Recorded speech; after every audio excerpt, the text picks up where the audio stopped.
বাংলাদেশ ক্রিকেটের পোস্টার বয় সাকিব আল হাসান, এক নাম এক ব্র্যান্ড। জাতীয় দলের পাশাপাশি 22টি ফ্র্যাঞ্চাইজি দলে খেলার সুযোগ বা ডাক পাওয়ায় তার চাহিদার প্রমাণ মেলে, কিন্তু সময় থেমে থাকে না।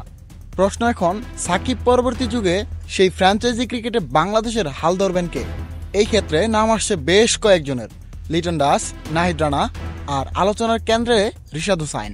পিএসএল এ দারুণ পারফরমেন্সের পর ডাক পেয়েছেন বিগ ব্যাশ থেকেও। লেগ স্পিনের বৈচিত্র্য, আন্তর্জাতিক মঞ্চে আত্মবিশ্বাস, সব মিলিয়ে অনেকেই ভাবছেন সাকিবের উত্তরসূরি হতে পারেন রিশাদ হোসাইন। আইপিএল খেলা লিটন কিংবা উদীয়মান নাহিদ রানা, সম্ভাবনা আছে তাদেরও। তবে বল ও ব্যাট হাতে বিশ্ব মাতানো সাকিবের উত্তরসূরি হওয়া এত সহজ নয়, আবার অসম্ভবও নয়। জাতীয় দলের হয়ে ধারাবাহিক পারফরমেন্সে এখানে মূল চাবিকাঠি। রিশাদ সেই পথে এগোচ্ছেন। 30 আন্তর্জাতিক টি-20 ইনিংসে 40 উইকেট, বিশ্বকাপে 14 উইকেট, বড় মঞ্চে বড় পারফরমেন্স।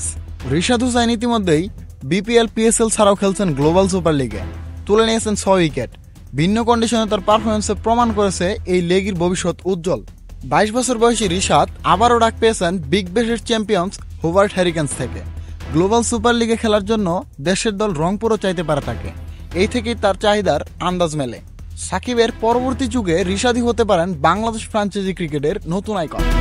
জাতীয় দলে তার পারফরমেন্সই বলে দেবে কত দূর যেতে পারেন এই লেগ স্পিনার।